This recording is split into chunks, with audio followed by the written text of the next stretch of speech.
agradecimiento a la Secretaría Ejecutiva por esta confianza y por el trabajo mancomunado que venimos haciendo para resolver los detalles de este evento. En particular, este es el salón donde funciona y sesiona el Consejo Superior de la Universidad. Aquí se denomina el Salón de los Escudos porque están representados los escudos de las 56 universidades públicas de Argentina que conforman el Consejo Interuniversitario Nacional. En ese marco estamos prestos a debatir sobre muchos aspectos inherentes a la ciencia y la tecnología en el continente, pero especialmente sobre el camino hacia la Conferencia Regional de Educación Superior que nos convoca y que nos ilusiona. Y en ese sentido es inestimable para nosotros la presencia de la predisposición que ha tenido René Ramírez, coordinador del eje temático de ciencia y tecnología, para acompañarnos y ayudarnos a acercarnos a esta discusión en forma pertinente. Así que René, muchísimas gracias por aceptar la invitación, por la predisposición por venir y compartir este momento con nosotros.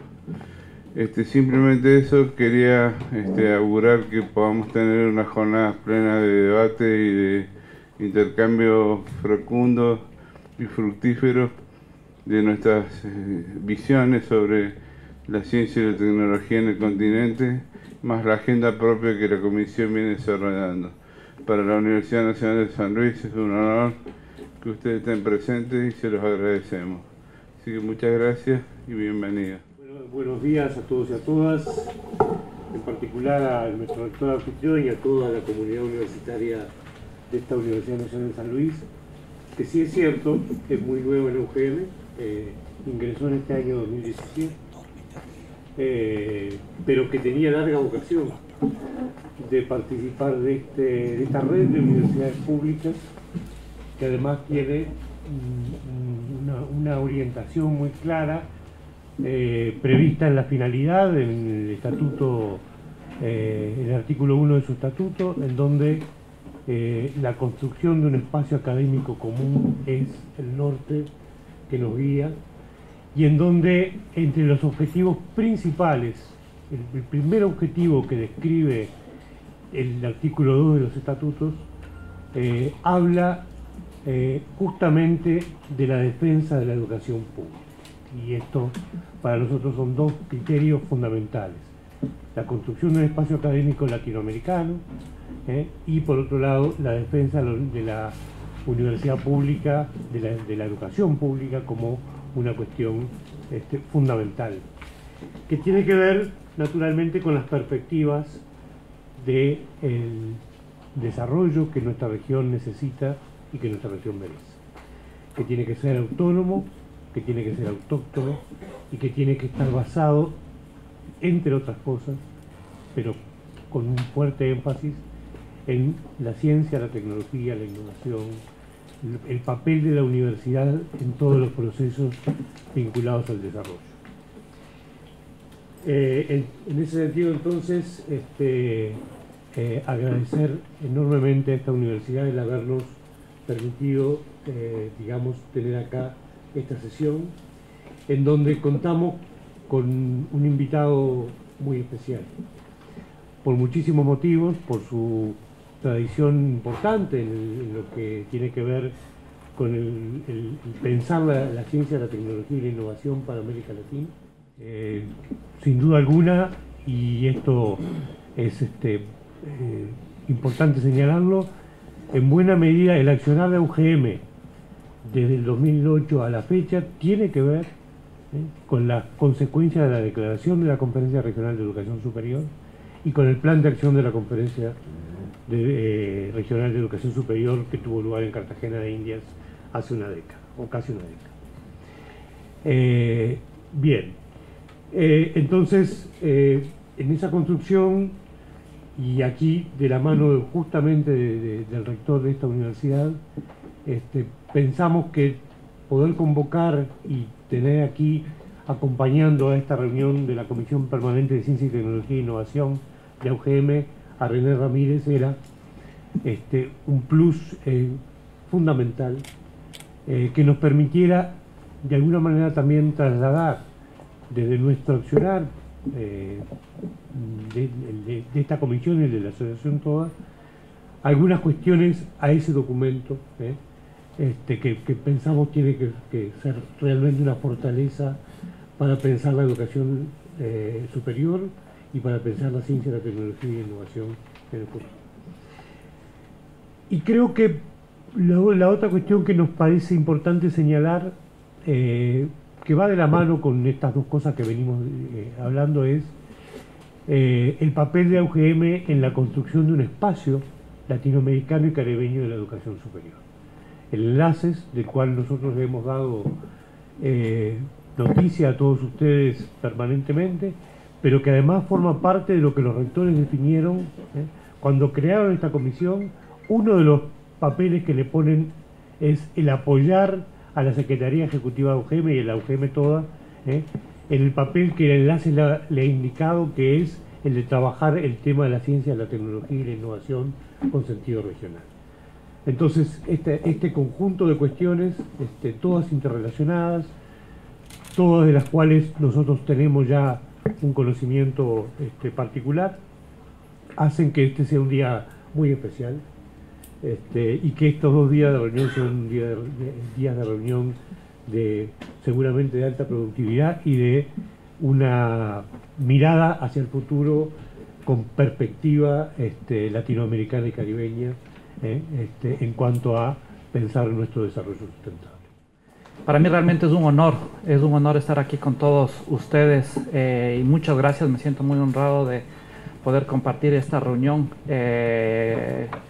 en la cual mi interés es sobre todo contarles cómo estamos pensando la organización de este documento en el cual yo estoy coordinando, que se llama la investigación científica, tecnológica y la innovación como motor de desarrollo humano, social y económico en América Latina y el Caribe, ¿no? He puesto un subtítulo que es más por donde nosotros estamos abordando, y ya daremos la perspectiva del conocimiento como un derecho humano universal, y ya mencionaremos un poco por qué estamos trabajando en esa perspectiva, que se condice mucho con lo que se acaba de señalar, cuál es la perspectiva hacia dónde queremos dirigir este documento. Entonces, primero agradecer realmente estar aquí, y la idea de esta presentación también es invitarles a participar en la elaboración de este documento. Para mí es fundamental eso, y más sabiendo que aquí están representados sobre todo universidades públicas. Conversábamos anteriormente, creo que mucho de la disputa, como ya fue en el propio París y antes, va a estar sobre lo que se entiende por público, ¿no? La disputa política con respecto al nuevo CRES. Y en ese marco el tema de ciencia, tecnología e innovación no es menor, y ya mencionaré por qué. Vale la pena señalar que la organización, esto no lo decidimos nosotros, esto viene directamente de UNESCO y el CIN, ha organizado, de lo que tengo entendido, en 7 mesas, esto en calidad, temas de diversidad, temas de procesos de internacionalización, el rol de la educación superior en cara a los desafíos sociales, la investigación científica y tecnológica y la innovación, en la cual es una de las mesas que en este sentido estamos organizando. Justamente nosotros estamos llevando a cabo la coordinación de esta mesa. De ahí viene el papel estratégico de la educación superior en el desarrollo sostenible de América Latina y el Caribe, y a 100 años de la reforma de Córdoba hacia un nuevo manifiesto de la educación superior latinoamericana, ¿no? Entonces, lo que quiero señalar que los otros componentes de calidad, internacionalización, diversidad, etcétera, están a cargo de otras personas, ¿no? Y yo estoy trabajando directamente el tema de la investigación científica, que creo que es un punto nodal para discutirlo y para pensarlo. Quisiera señalar un poco, más que nada, no quiero entrar en los debates, sino un poco por dónde estamos abordando el enfoque más conceptual, por dónde queremos entrar al debate con respecto a esta mesa que nosotros estamos coordinando. Lo primero que queremos llevar a cabo adelante es el gran paraguas, ¿no? La crisis de civilización que vive el mundo, ¿no?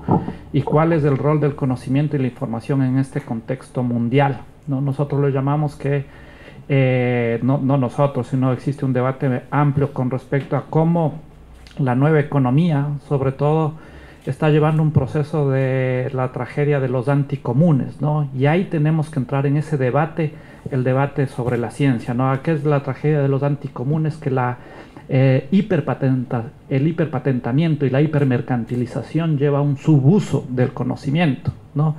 Y aquí los países del sur, por decirlo, los países de la periferia, tenemos las de perder, ¿no? Porque existe un aparataje institucional, normativo, geopolítico mundial, la nueva acumulación en esta transición del capitalismo industrial al capitalismo cognitivo está ya no en la ganancia, sino en las rentas que se tiene del conocimiento, ¿no? Yo suelo dar un dato que de las 500 empresas más grandes del mundo que cotizan en bolsa, ¿no? En el 75, el 15% de su valor era los activos inmateriales, ahora es del 85%, ¿no? ¿Qué estamos viendo ahí? Estamos viendo un proceso de mercantilización de ese conocimiento. Entonces, tenemos que plantearle en esa disputa del sentido de la acumulación y geopolítico, porque ya me referiré a la parte de la disputa geopolítica, lo que implica ahora reflexionar sobre el ámbito de la ciencia, la tecnología y la innovación desde países como los nuestros, en este caso del sur, ¿no? Entonces, ahí pasamos a un segundo momento, ¿no? El segundo momento es cómo en el marco de este contexto global, de esta nueva forma de acumulación, de esta nueva transición de este capitalismo industrial a este capitalismo cognitivo, cuáles son las particularidades de los procesos de desarrollo de América Latina, ¿no? Y cuál es el rol estratégico que juega la ciencia, la tecnología y la innovación, ¿no? Entonces tenemos que hacer un diagnóstico crítico, ¿no? No solo del estado de situación de la ciencia en el ámbito universitario, sino en el ámbito de las estrategias de desarrollo de nuestros países. De hecho, yo suelo llamar que estamos viviendo un segundo neodependentismo, ¿no? Ya no es un dependentismo manufacturero, sino mentafacturero, ¿no? Y mucho ligado al tema de la producción de información y conocimiento. No lo digo yo, sino también existen muchos otros autores que lo señalen. Entonces, en ese marco, ¿cuál tiene que ser el rol de la estrategia de la ciencia y tecnología en el momento histórico que nosotros tenemos ahora como continente y como nuestros países, después inclusive de haber vivido procesos de reprimarización de nuestras economías? ¿Y cuál es el rol en ese marco que juegan las universidades en esta estrategia de desarrollo regional? Si es que queremos salir de este neodependentismo, que además las cifras que tenemos del análisis de América Latina, desde mi punto de vista, si es que no tomamos cartas en el asunto, viviremos un neodependentismo mucho más estructural por décadas adicionales, ¿no? Entonces, y eso ya se ve como tendencias, ¿no? Podemos ver el tema de, por ejemplo, el número de innovaciones y patentes que se tienen, por ejemplo, en nuestros propios países entre residentes y no residentes, por ejemplo, por dar un ejemplo, ¿no?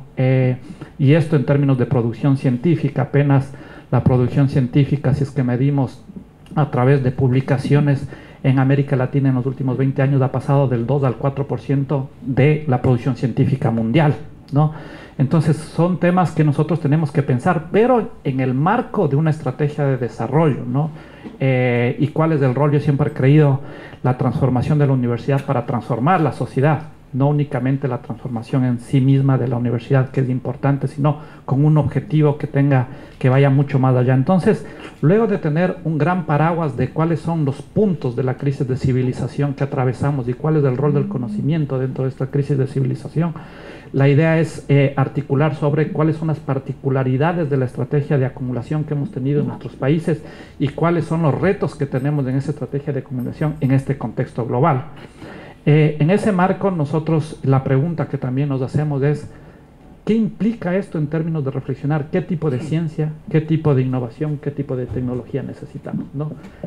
Personalmente hemos discutido que creemos que la ciencia que se impone es una ciencia que no necesariamente necesita nuestros países en este momento. Necesitamos transgreder. De hecho, uno de los planteamientos que tenemos es que justamente la crisis de civilización se debe a una forma de gestión del conocimiento particular, y nosotros tenemos que disputar esa forma de gestión de ese conocimiento, ¿no? Y ahí planteamos el conocimiento como un derecho humano universal, ¿no? Y ya vamos a ir más adelante. Para nosotros no es suficiente con, y esto es importante, que creo que no necesariamente se ha discutido en su amplio nivel, no es suficiente con tener una educación pública de calidad, masiva y gratuita, ¿no? Si es que tienes sistemas privatizados y mercantiles del conocimiento. De hecho, lo que suele suceder es una transferencia de, cuando existe ese conocimiento de universidades públicas, dado que se tiene sistemas de gestión hiperprivados e hipermercantiles, existe una transferencia para una apropiación completamente privada de ese conocimiento y de esa información. Entonces, es necesario entrar en la disputa de la forma de gestión de ese conocimiento, ¿no? Que además es, una vez más, la forma a través de los derechos de propiedad intelectual, cómo se obtienen rentas, ¿no? Y aquí existe una transferencia claramente de un subsidio de lo público hacia manos particulares y generalmente transnacionales, ¿no? Entonces hay que ver cuál es el rol en esta nueva gestión del conocimiento. De ahí entramos en este marco también de una disputa que para nosotros es muy importante, de la parte geopolítica mundial desde el sur, en donde ponemos como centro la vida y la democracia en términos de investigación científica, y tratamos de romper estas fronteras que se quieren romper entre la parte física, llamémoslo así, de biodiversidad, y la inmaterial, que tiene que ver con las ideas y el conocimiento. ¿Y por qué? Porque para la región el tema de la biodiversidad resulta muy importante. En el marco de la geopolítica mundial se está dando un debate muy importante. Si la privatización, o sea, libre comercio, vamos con todo, ¿no? Pero el rato de que hablamos de conocimiento, vamos a que no fluya el conocimiento, porque nos vamos a través de procesos completamente privados, directamente aumentando el monopolio de ese conocimiento a través de los grandes acuerdos en la OMPI, OMC, TBI, tratados de libre comercio, de ese conocimiento. Entonces se privatiza el conocimiento, que no fluyan las ideas, ¿no? Inclusive la movilidad humana es solo que fluya cuando es movilidad humana calificada de norte a sur, ¿no? Ahí viene todo el tema de la fuga de cerebros. Pero no obstante, cuando estamos hablando de biodiversidad, pude participar el año pasado en la OMPI cuando se trataba de recuperar que el tema de los recursos genéticos se debata para saber de dónde vienen esos recursos genéticos, luego de dónde se patenta, y obviamente en los países industrializados y del norte no les interesa ese tipo de acuerdos porque los recursos genéticos vienen desde el sur. Entonces está dando una geopolítica entre conocimiento y biodiversidad muy importante, y que la región tiene que pronunciarse en términos de cómo se tiene que gestionar también esa información, que es la nueva información que va a permitir nuevas acumulaciones que tienen que ver con los recursos genéticos, ¿no? Entonces ahí es necesario hablar, y ahí es necesario tener una agenda programática con respecto a ese tipo de ciencia y cuál va a ser la posición. De ahí viene este otro tema que es fundamental. Nosotros vamos más allá, o sea, de hecho a mí el título no me gusta mucho, el tema de desarrollo, porque se le ve a la ciencia, y yo creo que eso hay que disputar, no únicamente como un instrumento, ¿no? Sino vamos nosotros a que parte de esa materialidad que se necesita es necesario discutirla en el marco de algo mucho más amplio, que es lo que estamos denominando la democracia humana sostenible, ¿no? En donde obviamente la materialidad es muy importante, y ahí necesitamos romper con la tragedia de los anticomunes, que tiene que ver con justamente recuperar el sentido público y común del conocimiento, ¿no? No únicamente de la educación, ¿no? Eso para nosotros es fundamental, porque si no, no va a haber esa ruptura. Y de hecho, una vez más, cuando uno ve los temas de hacia dónde camina, acordémonos que en 1790 los derechos de propiedad intelectual en términos de monopolio no llegaban a los 20 años. Ahora el último tratado de Sony, estamos hablando de 120 años, ¿no? Ya de monopolio. Entonces, ¿por qué? Porque existe una crisis de acumulación. La forma es tener rentas de esa acumulación, y la forma es justamente a través de una ingeniería mundial que te permita tener renta de ese conocimiento. Y mientras más monopolios de años tenga, mejor. Entonces, eso es justamente lo que se denomina la tragedia de los anticomunes. Entonces, la región tiene que recuperar esa ciencia, ese conocimiento, visto como un bien público y también como un bien común, para nosotros poder disputar esa mercantilización y privatización de ese conocimiento. Luego lo que nosotros también buscamos hacer es cómo construimos un sistema del conocimiento que en su misma producción, y aquí, bueno, en la parte de la gestión del conocimiento trabajamos mucho el tema de la propiedad intelectual, ¿no? Y desligar, por ejemplo, el tema del financiamiento con el tema de la creatividad, la invención o el conocimiento, ¿no? Porque generalmente en estos procesos, por ejemplo, de propiedad intelectual, el que tiene toda la propiedad es el que te financia, ¿no? Pero no importa el tema de quién crea, quién innova, quién genera conocimiento, quién genera arte, etcétera, ¿no?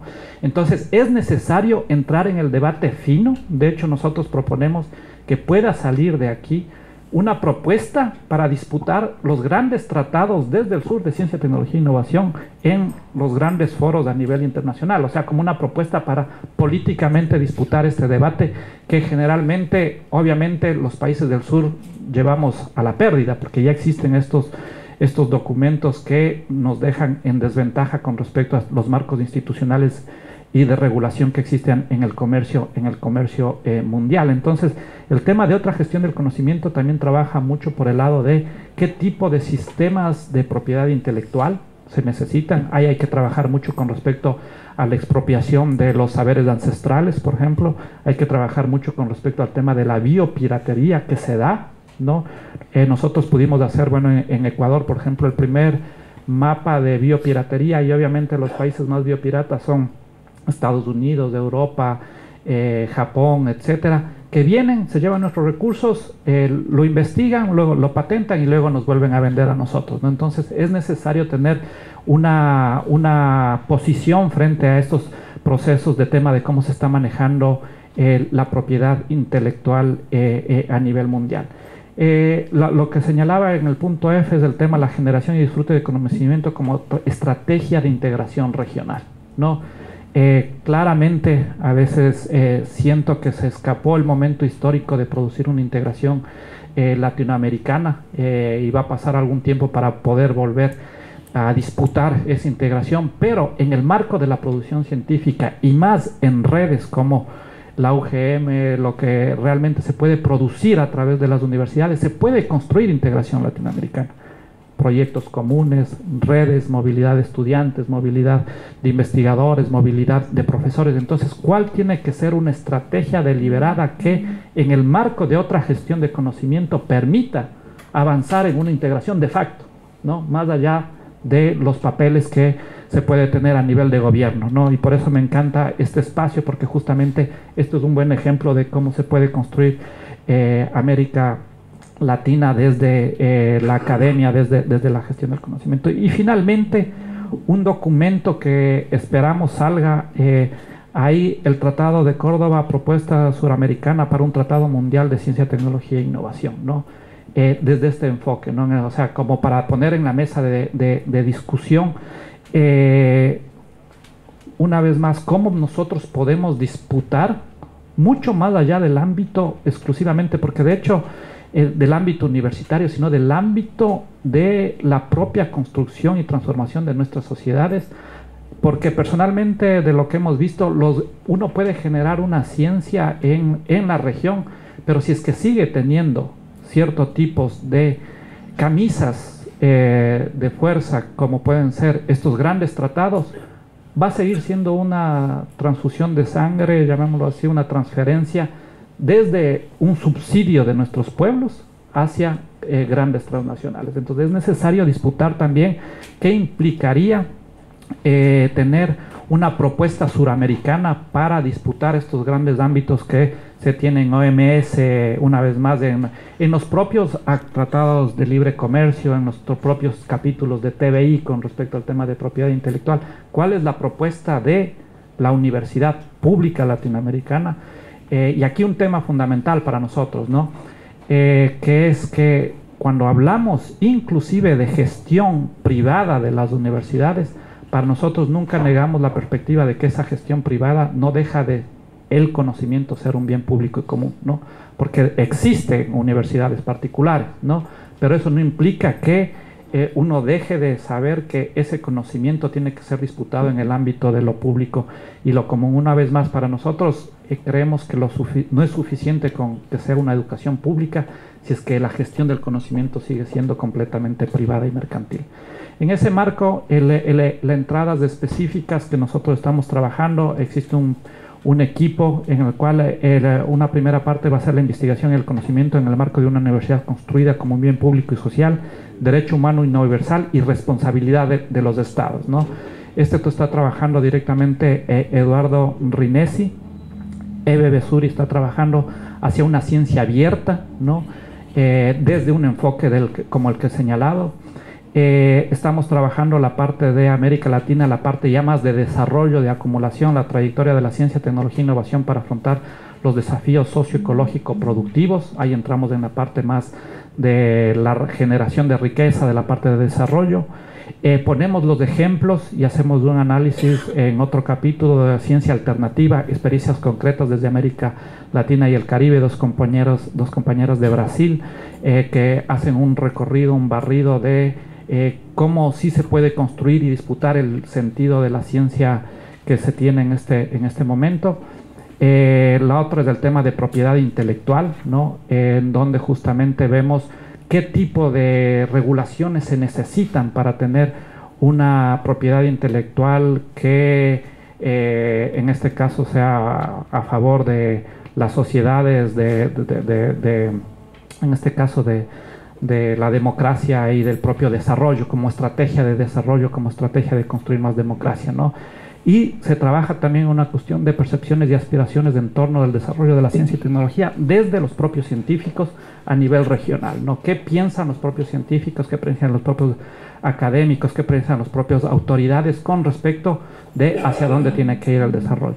He dejado en blanco ahí un séptimo punto y ahí es una invitación muy cordial a que ustedes participen y hagan una propuesta concreta, ¿no? Para que esté en este libro, en este libro de cuáles serían una agenda programática, prospectiva de hacia dónde tiene que ir la ciencia. Entonces, una invitación para que ustedes puedan hacer ese documento directamente y poder discutir.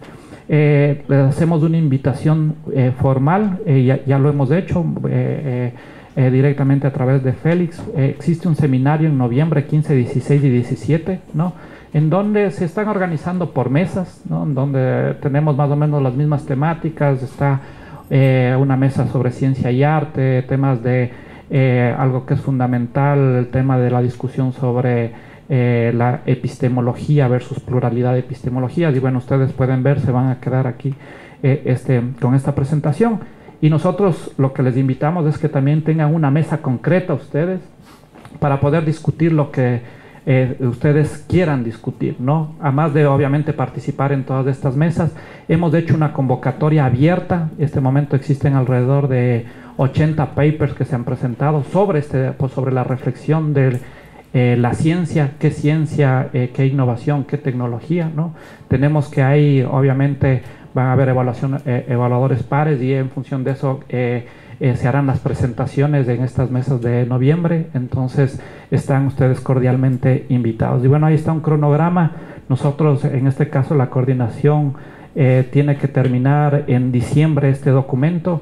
De acá también lo que nosotros proponemos es que, a más del documento, de los otros 7 capítulos que tiene el libro que tenemos que producir para la discusión del próximo año, acá saldrá otro libro, ¿no? Entonces también les invitamos a participar en otro libro de todas las ponencias que se están haciendo y obviamente entregaríamos un documento final en diciembre que nos gustaría también, de todo lo que se está produciendo, ver si es que recibimos un feedback y ustedes lo que sea necesario se apropien para el debate que va a haber en el próximo año, ¿no?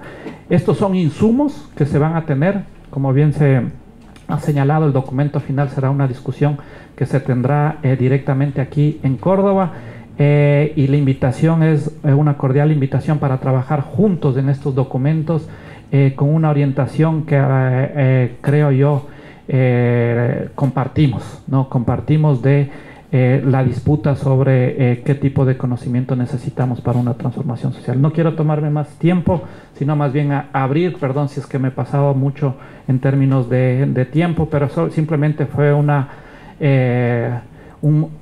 muy esquemática, un abordaje muy esquemático, y nosotros seguiremos difundiendo con todos ustedes todo lo que estamos trabajando para este documento tan importante, además que es emblemático. Nosotros lo hemos llamado, no solo es a 100 años de Córdoba, sino de 50 de mayo del 68, ¿no? Como algo de la recuperación de nuevas utopías para, a través de la universidad, transformar nuestra región. Muchas gracias, estimados compañeros, y quedamos a la orden de cualquier tipo de preguntas, ¿no? En general, en Latinoamérica y muy especialmente en la Argentina, el financiamiento de la ciencia es en un 70-80% proveniente del Estado y se aplica también en instituciones públicas. Y hay muy poco aporte en gasto de I+D en empresas privadas. Si vemos también en esta placa, vemos que las empresas gastan en I+D, básicamente en investigación interna. Podemos hacer un número redondeando extremos de que entre el 10 y el 15% lo gastan en I+D interna, es decir, I+D con sus propios investigadores. Y en I+D externa, es decir, entre un 1 y un 2,5% de sus gastos, lo gastan en forma externa, es decir, asociándose con otro. De ese total, con otro, buena parte es con otras empresas, pero también ahí dentro podríamos estar nosotros. Es decir, que una mínima expresión del dinero que gastan las empresas en investigar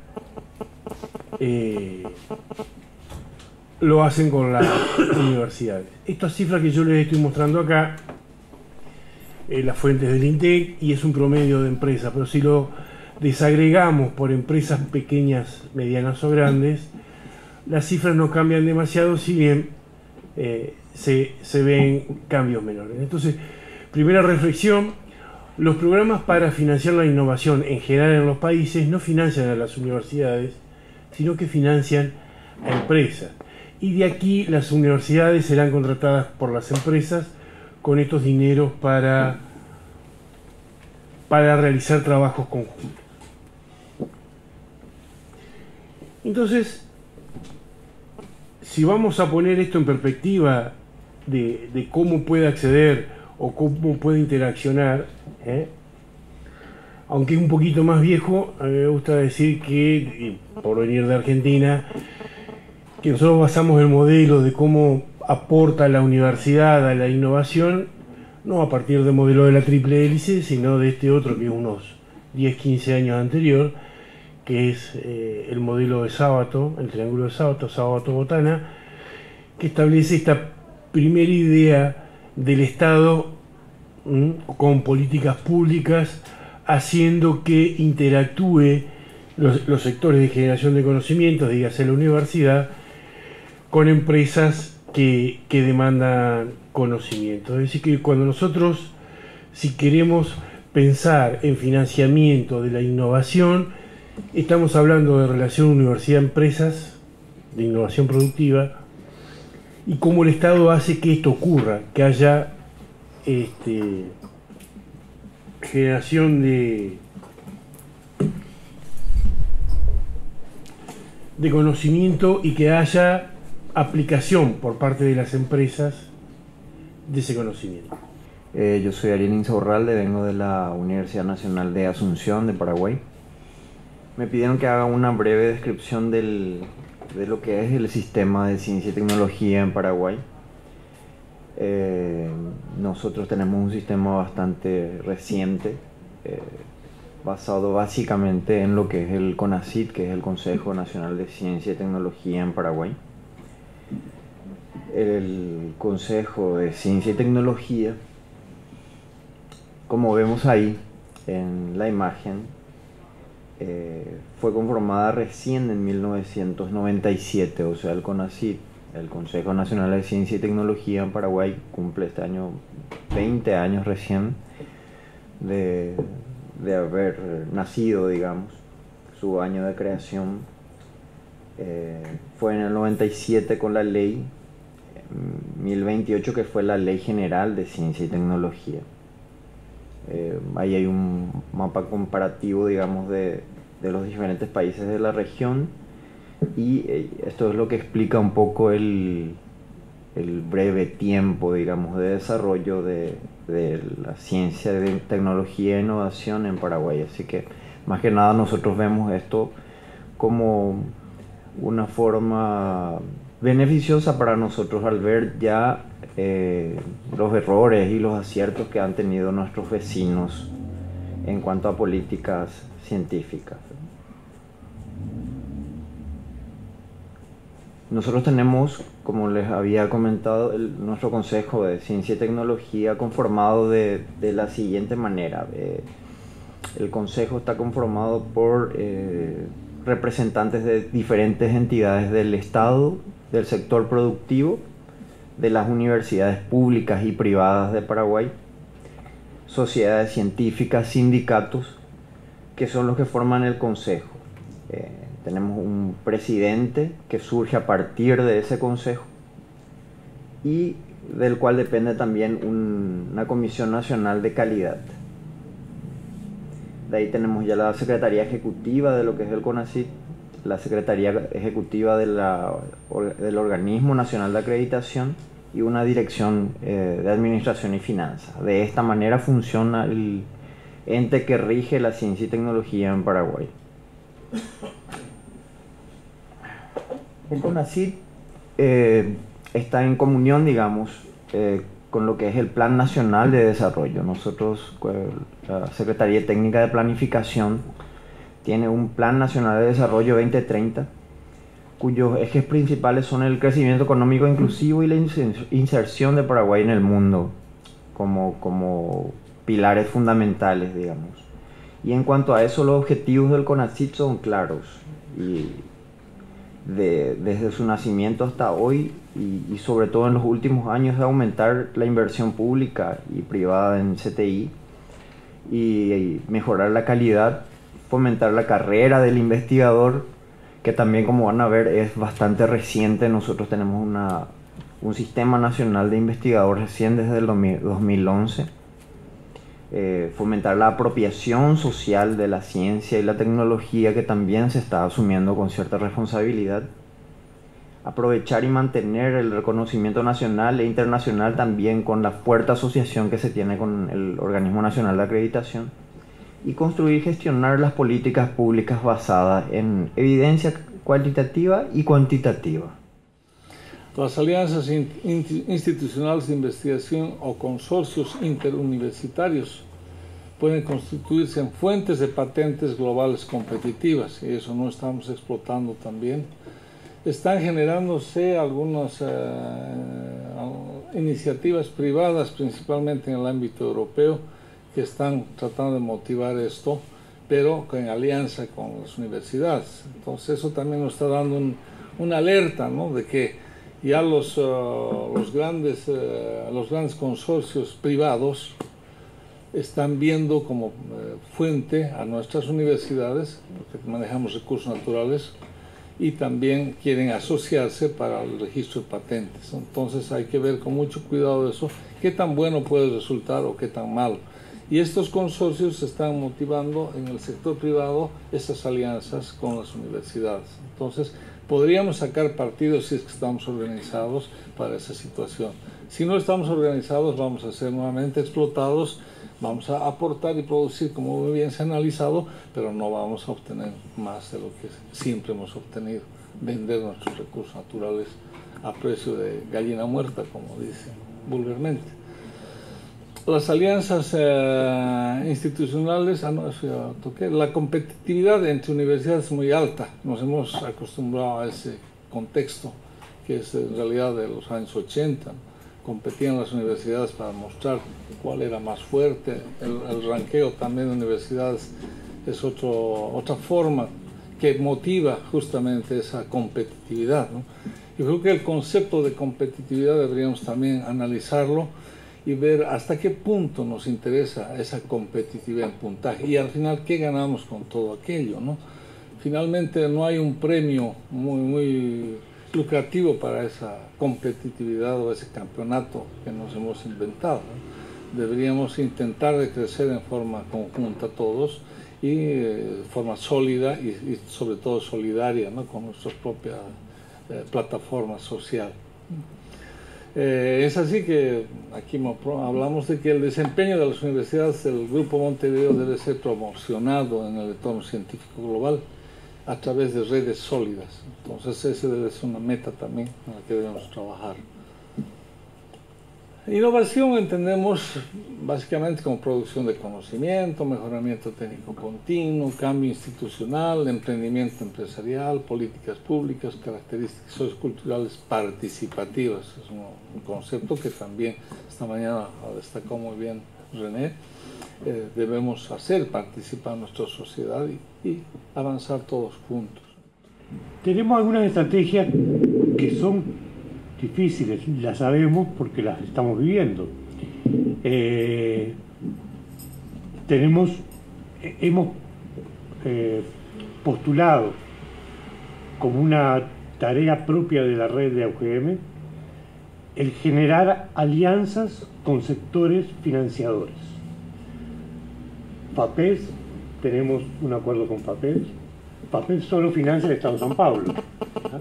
Pero si yo consigo que mañana CONACYT de Paraguay financia a los paraguayos, o la FAPEC de Goiás financia a los goianos, y la ANI de Uruguay financia a los uruguayos, en fin, creo que esas que son en definitiva tienen que ver con lo que tú decías, Claudio, el paso a paso, es decir, ir buscando que es mucho más difícil que tener la solución a la mano, claro que sí, es mucho más difícil. ¿Que esto termina siendo la sostenibilidad definitiva? Seguramente no, pero en todo caso nos va a permitir avanzar en acciones. Y creo que allí lo que sí tenemos que buscar son fuertes compromisos de los ámbitos de nuestras universidades en apoyar estrategias que definamos en conjunto. Creo que ese es un punto fundamental, y así como lo digo de UGM, lo digo de enlaces. Si mañana enlaces, ya con una gobernanza más definitiva, con un conjunto de universidades de alto valor en la producción científica, tecnológica, innovadora en la región, logramos que enlaces sea un instrumento para hacer esto permeado hacia el conjunto de Latinoamérica y el Caribe.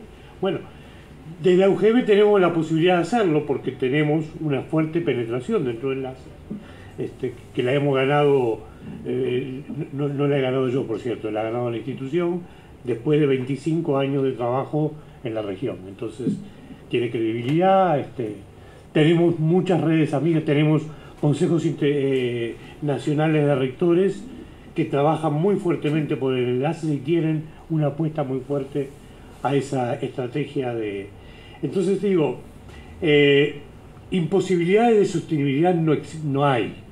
Lo que hay un trabajo muy fuerte hacer, hay que definir cosas muy fuertes y hay que comprometer voluntades en tirar todos para adelante con una idea única.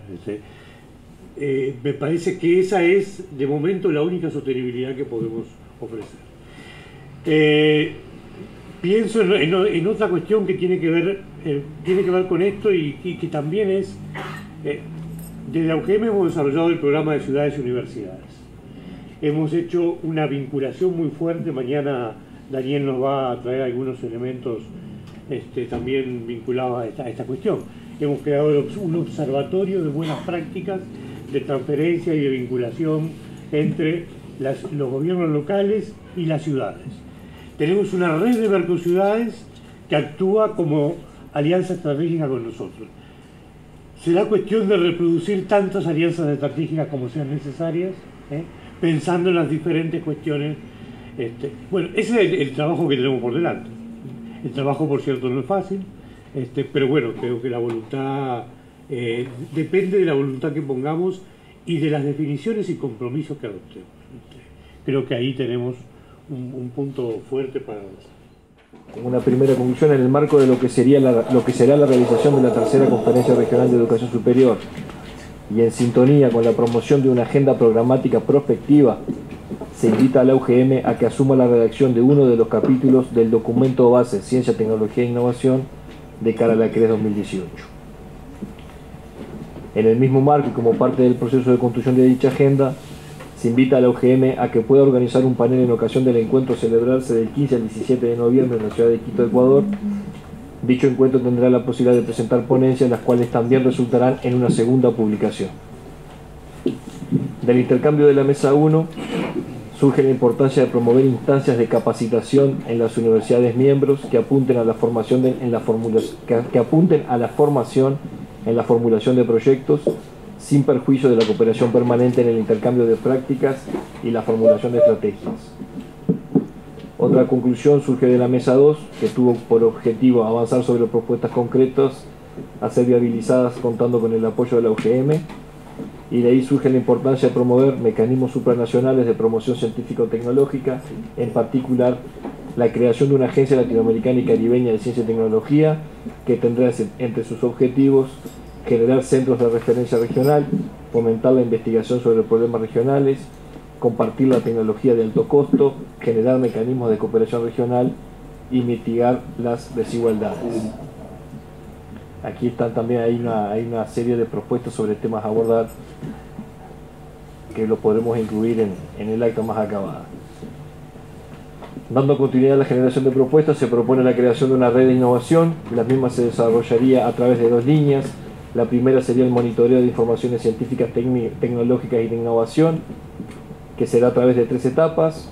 La primera, la identificación de temas; la segunda, análisis de las informaciones detectadas y monitoreadas; y la tercera, la diseminación de informaciones. La segunda línea de trabajo sería la diseminación de la cultura de innovación a través de la identificación de clústeres de innovación y otros acuerdos productivos locales, análisis de las informaciones detectadas y monitoreadas, y la diseminación de la cultura de innovación.